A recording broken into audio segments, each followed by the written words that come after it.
जी के जानो तारू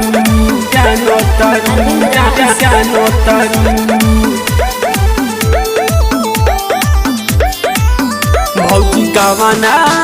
हर कावाना समाज में रहेलू ना भीम जी के जानो तारू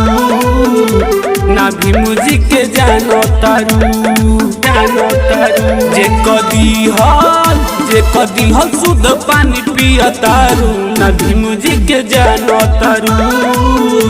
ना भीम जी के जानो तारू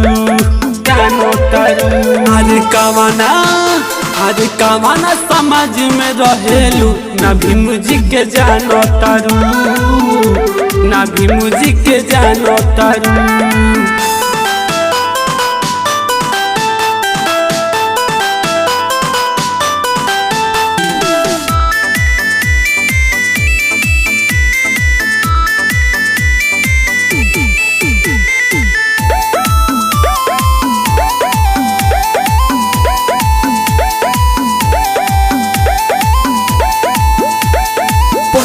लुगारवा में टाई ना होई भार पाई उ भीम जी के दिन हटे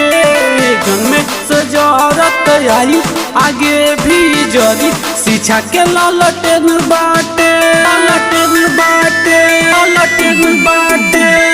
पहले लुगारवा में टाई ना होई भार पाई उ भीम जी के दिन हटे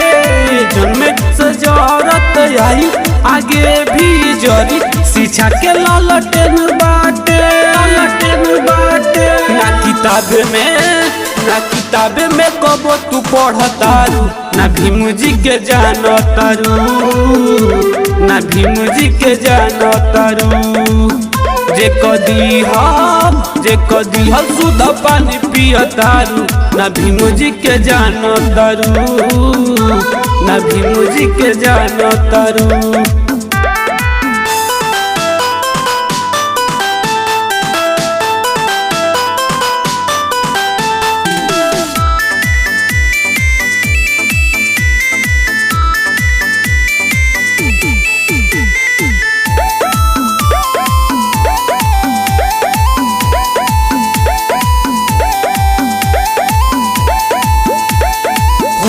चारों ओर चर्चा सटाइल बाटे पर्चा ए भौजी देखो गलिया में पप्पू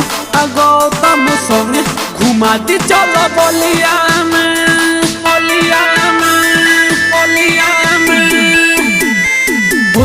चारों ओर चर्चा सटाइल बाटे पर्चा ए भौजी देखो गलिया में पप्पू